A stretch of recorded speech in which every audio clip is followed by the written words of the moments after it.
আসসালামু আলাইকুম। নোয়াখালী আপনারা কি শুরু করছেন কোন দিক? আপনারা একের পর কিছু চমক আনলে সামনে লই আয়েন আর তো কনফিউশনে পড়ে যায়। আপনারা কি শুরু করছেন?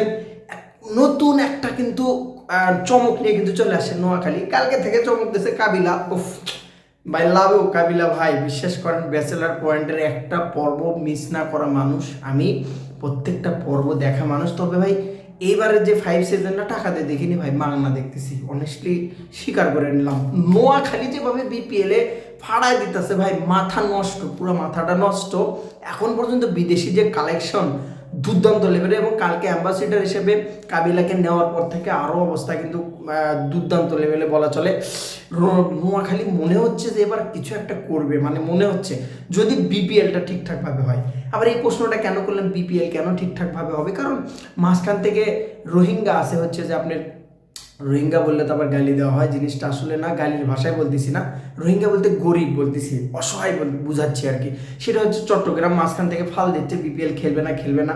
এই জিনিসটা ভাই খুবই কনফিউশন, মাথা ব্যথার কারণ। বিপিএল মানে লজ্জাজনক, একটা না একটা টিম খয়রাতি টিম থাকবে, সেটা হচ্ছে এবারে চট্টগ্রাম। তো বিষয় হচ্ছে যেটা, যে নোয়াখালী কিন্তু যেভাবে চমক দেওয়া শুরু করছে, বিদেশি কালেকশন যেভাবে শুরু করছে, পুরোটা মাথাটা নষ্ট, একদম মাথা নষ্ট।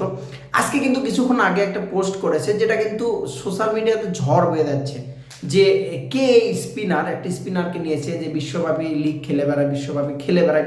এখন পর্যন্ত আমি কনফিউজড ভাই। প্রথমে ভাবছিলাম তানভীর শামসি হবে।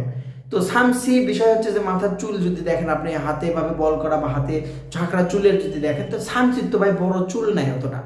তাহলে হাসিবে খুঁজে খুঁজে এক বড় ভাইয়ের মাধ্যমে, একটা গ্রুপে, সেই গ্রুপের মাধ্যমে, একটা পোস্টের মাধ্যমে, এক বড় ভাইয়ের মাধ্যমে যেটা জানা গেল, সেটা হচ্ছে যে ওটা জহির খান হবে, যেটা আফগানিস্তানের স্পিনার।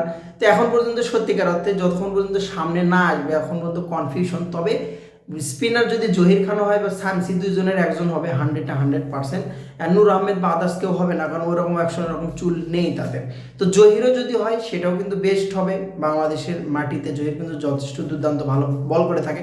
আমি মনে করি শামসির চাইতেও ভালো হবে। শামসি যেভাবে এখন বর্তমানে রান দেয়, প্রচুর পরিমাণে রান দেয়, কিন্তু যদি বিদেশি লিগগুলো দেখেন আপনি, সেখানে 4 ওভারে কিন্তু প্রচুর 30+, 30+ রান দেয়, উইকেট একটা পায়। শামসি কিন্তু আগের সেই শামসির যে ফর্ম সেটা কিন্তু নাই।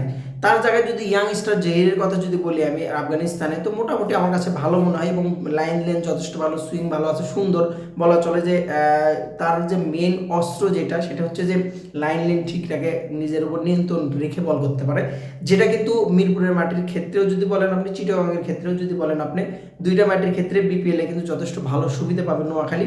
হয়তো এই প্ল্যান করে তাকে নেয়া। তবে আমি কিন্তু এখনও বলতেছি, আমি কিন্তু শিওর না, কনফিউজড। কারণ তাদের পেজে যখন প্রচার করবে তখনই শিওর হওয়া যাবে। আমি আমার ব্যক্তিগত দিক থেকে মতামত করে বা সহযোগিতার মাধ্যমে যতটুকু বুঝতে পারলাম, যে তানভীর শামসি নাহলে জহির খান, দুইজনের একজন হবে 100%। যদি তাও হয়, নোয়াখালী যেভাবে চমক দেওয়া শুরু করছে, এবার কাপ নিশ্চিত নোয়াখালীর মনে হচ্ছে সেরকমটা। তো টিমটা যদি আপনি দেখেন, প্রথম থেকে যদি টিমটা দেখেন, এই সৌম্য সরকার থেকে শুরু করে টোটালি যদি টিমের কন্ডিশন, বিদেশি কালেকশন যদি আপনি দেখেন, আপনি সত্যিকার অর্থে ইমপ্রেস না হয়ে আপনি যেতে পারবেন না। সত্যিকার অর্থে ইমপ্রেস হতে আপনি বাধ্য হবেন। বোলিং সাইড যদি মিডল অর্ডার যদি দেখেন আপনি, ওপেনার যদি দেখেন, টপ অর্ডার দেখেন আপনি, টোটাল মিলে যদি ঠিকঠাকভাবে দলটাকে ঠিকভাবে খেলানো যায়, বিপিএলের দুর্দান্ত একটা রেজাল্ট চলে আসবে।